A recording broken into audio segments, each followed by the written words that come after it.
I think we can all agree that 2016 through 2017 was a very crazy year. See, around that time, YouTube was a very different place, and just the way that everything was so different. Around that time, there were these crazy killer clowns that would pop up out of nowhere, and they would have these machetes, or they would have like sweepers for the street. I don't know if you guys saw, but like I'm pretty sure most of us have seen the weird, scary killer clown videos on YouTube. And I was just thinking, I was like, what's the next story time I'm gonna tell on the channel, until it finally hit me.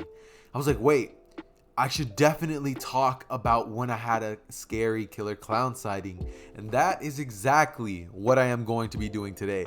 So if you guys want to find out how I ran into one and ended up getting away, I low-key thought I was gonna die, not gonna lie. But if you guys want to find out how that happens, stick around to watch the video. And yeah, let's get started.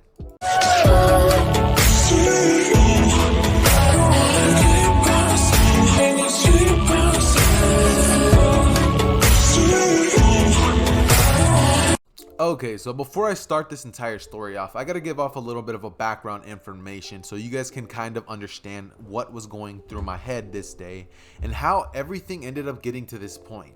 So it was around 2016, 2017. I don't remember. It was like in the middle of both of those. I honestly, like, I can remember some of it, but you know, I don't have the world's greatest memory of all time.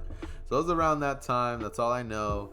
And your boy at that point was living in a different place than he is now. Your boy was out here living in, little, how do I put this? In a Caucasian neighborhood, right? Your boy was living in a very, decent neighborhood. I wouldn't say it was like all that, but your boy was living in a nice house. It was rented, by the way. And yeah, we were just vibing, I was just chilling there. Now, I had a friend. His name was, let's call him Peter. Yeah, let's call him Peter. Just because, our boy Peter doesn't really matter too much to the story. So on this particular day, I basically got home from school and I did all my usual routine, where after I got home, I pretty much decided that, you know what? I kind of feel like going to Peter's house. Like, I'm kind of bored. Feel like going to my man's Peter's. And that's what I did. I pretty much just went on my phone and I texted him. I was like, hey, cool if I come over? He goes, yeah, sure. Just pull up whenever you want. And essentially, that's essentially what I did. I basically walked like 2 blocks to his house.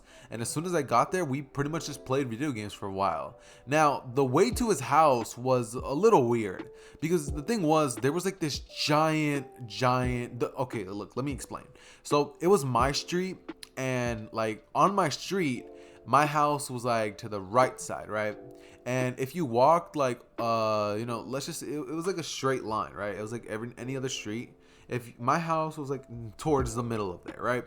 And like if you went straight a little bit, there was like a little bit of a dead end zone. But the dead end was like a little bit of a gate where you can walk through it. And essentially, it was just a bunch of towers with like dirt all in the middle. Like it was just a dirt plain field with like towers that were just high, and they were just all over the place, right? And I had to walk through that. And I'm not gonna lie to you guys, that was a pretty long walk. Like the walk was, it was no joke. So your boy, he basically walked through that during the daytime, and it was all good and dandy, right? And I pulled up to my friend's house, and around this time, I don't know if many of you guys can relate, but your boy was playing a whole lot of Call of Duty 2. So your boy was basically just, playing some Black Ops 2 with your boy, and my man Peter was, he was low-key clapping. He was looking clapping my cheeks at that game because I'm not really the greatest at shooting games, but I can handle a little bit. I would win every now and then, right? So hours pass by, and eventually I kind of realized that it's kind of getting a little late. So I look at him and he looks at me and he's just like, yo, dude, do you want me to ask my mom if she can take you home? And I'm just like, nah, bro, I'm pretty sure I'll be fine if I walk it. I mean, like, there's usually nothing that ever happens around here, and that like the field that I have to walk through is not really that bad. It was like a 5-minute walk, right? So I basically tell him that I'm just gonna walk it, and he just looks at me. He's like, you sure? And I look at him and I'm just like, yeah, can I just get a water before I dip? So I end up grabbing like a bottle of water, and he basically ends up telling me that I can take his baseball bat if anything. So I look at him and I'm just like, nah, I doubt I'll need it. And honestly, I wish I could have grabbed that thing, because it probably would have made this whole situation way less scary. But I probably still would have been pooping in my pants during this whole situation, just because it was terrifying, right? So a couple minutes go by, right? I grabbed my phone. It was like a really crappy LG. I just got in it. I was around 17 now. That was like 4 years ago. Wait, no, 26. I was like, I don't know. I'm very awful. You know, y'all are probably gonna roast me down in the comments. But yeah, your boy was like, let's say your boy was like 12.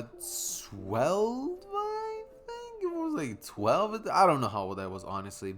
But, you know, I was old enough to where I finally had my first phone. And, you know, the house that he lived at was 5 minutes away. So it was not really that bad, right?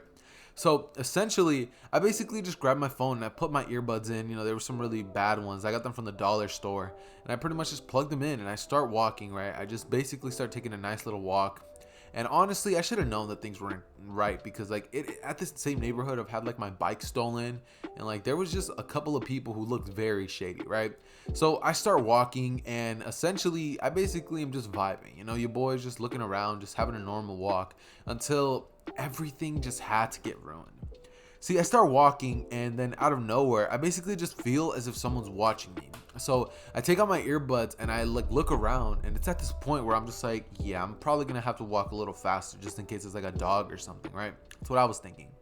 So I start walking a little faster and out of the corner of my eye, I see, oh my God, I can't. Like I literally see a clown just out of nowhere, just one of those weird Pennywise clowns, right? I see that.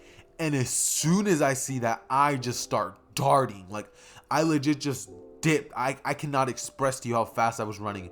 I legit jumped over the gate fence and I just start dipping. And the guy just who sees me, like the guy in the clown costume, basically just starts chasing after me. And he had, I don't know if it was a real machete or a fake one to this day, but he had something, right?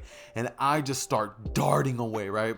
And I basically start running through like the little field and it was pretty long. So I start running as fast as I could. And keep in mind, I'm not like the most athletic person ever, but when I saw this guy, my heart and my speed just went through the roof. I was going insanely fast, right? So I basically start running as fast as I possibly can away from this man. And it's at this point where I basically just I basically start running as faster and faster and faster, right? And the guy's about to catch up to me. But what ends up happening is that essentially the water bottle that I had on me, I basically just like threw it back. And I guess that the guy must have like been like, yo, what did he throw at me? Because it was like dark and he was wearing a mask. So I'm guessing he couldn't see it. So he like stops to look at it. And in that split second, I just darted even faster. Like I had my second gear just coming in ready for that, and I just started dipping home. I jumped over that fence and like the clown basically just ran, but as soon as I jumped over and he saw that I was running like towards like more of the neighborhood area, he literally just left me alone and I just dipped so fast. Like it was on sight how fast I did. It was insane, right? And like the guy, he basically just waves at me. Like he waves at me and he turns his head to the side. And I just remember being terrified. Like immediately, I did not stop running until I got home. And as soon as I did, I just started saying, yo, I saw a clown. And basically, I was telling them about that and they didn't really understand.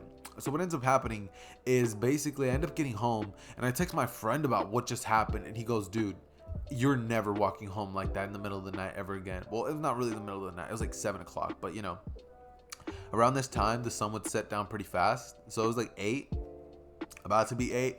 And, yeah, I basically tell him everything. And he proceeds to tell his mom, to which she actually ends up reporting it. And, like, a couple minutes later, the police basically end up showing up at my house and they're like, yo, like what happened? Like how did this all go down? I basically start explaining and I'm just like, yeah, so there was like this clown. He had like a weapon on him and he was chasing me through that field. And they basically start asking me why I was going through that. And I was like, oh, you know, it's just a shortcut I take to my friend's house, right? And they basically start explaining that normal people are not supposed to go in there. And they basically just look at me and tell me that whatever he had, whether it was a toy or a real one, I was lucky because even if it was a toy, that guy still probably could have done some serious damage to me, like if I wasn't careful. And I basically just look at the officer and I'm like, yeah, I'm definitely not doing anything like that again. He looks at me and he just goes, yeah, if I was you, I would just not walk through there at all because, you know, it's just not something that people should go through in general. And I look at him and I'm just like, yeah, like I get it, you know, like I'm not doing that again. And he basically just looks at me and says, all right, well, we're gonna look for this guy, but most likely is that he probably left the area after you ran away, or, you know, we might find him. And they never ended up finding him, and to this day I don't know where this man is, but, you know, I hope that they caught him. I hope that they, you know, they you know, he served some justice for what he did to me. You know, man traumatized me, and now I am terrified of clowns, but not really like terrified, since you know now I'm older, and like if that guy would have pulled up on me now without a machete, I probably would have boxed the man. But you know, as things stood when I was smaller, you know, I was terrified. You know, like your boy thought he was all this and that, but as soon as I saw that clown, I was just like, yep, it's over. It's GG. Like I thought my life was over. But yeah, that's pretty much my experience on seeing a killer clown. This is pretty much where I'm going to wrap off the story time for today. Let me know what you guys thought down below in the comments below. Let me know if you guys have ever ran into some of these killer clowns before, and just basically let me know what some of your guys' story times were down below in the comments. With that being said though, it has been your boy Xehther, and I am out. Peace.